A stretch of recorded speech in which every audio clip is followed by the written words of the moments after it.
So us checking to see the end result of those other relationships they have outside of church will often give us an idea, is this person who they say they are, right? And so what happens is a lot of times our gut will react a certain way with that gut instinct, right? The discernment will kick in. The Holy Spirit will prompt us telling about these individuals, right? And then the other thing is that we all emanate certain not toxic, sorry. We all emanate certain emotional and or spiritual energy. If it's a false prophet, they will be emanating toxic energy. You see what I'm saying? And so we have to pay attention to that as well.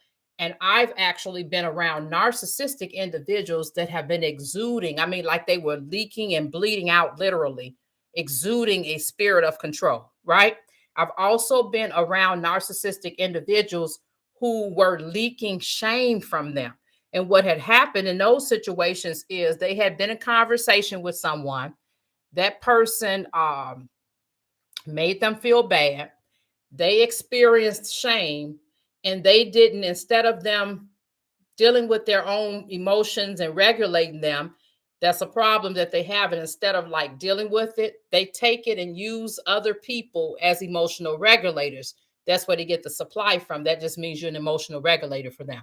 So, say for instance, they've had a conversation with someone about something, whatever that person said to them caused them to feel shame. So, they've got to have somewhere for it to go. And so, instead of them dealing with it, they meet up with you. And then all of a sudden, they might say something about something you have on to off put the shame. And next thing you know, you can just feel like a whole spirit of shame on you.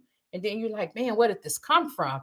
But then after they start telling you, well, you know, so and so said this, then it's like, oh, so now you've used me to dump all the shame on that you couldn't deal with yourself. You see what I'm saying? And so what happens is that if you're already having a bad day or dealing with some low level depression that day, depending on whatever trials, tribulations, etc., that's going on in your life, for sure, by the time you get through with that person who's just dumped their shame and depression and whatever else is going on with them on you, you just end up being a hot mess and ready to leave and go back home, right? And so what happens is that for the first one that we're going to deal with today on the 30 ways you know you're dealing with a false prophet, right? This is number 22. We left off on number 21 last time. False prophets are wild waves of the sea, foaming up shameful deeds. Once again, false prophets are wild waves of the sea, foaming up shameful deeds.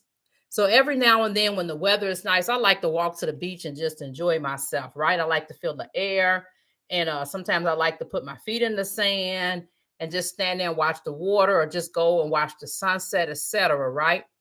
But then what happens? Every blue moon, I get down there and I got this whole picture in my head. It might be one of those literally every blue moons that this will happen, is that all of this nasty white foamy stuff is like formed right on the perimeter, so to speak, of the water, like right there in the perimeter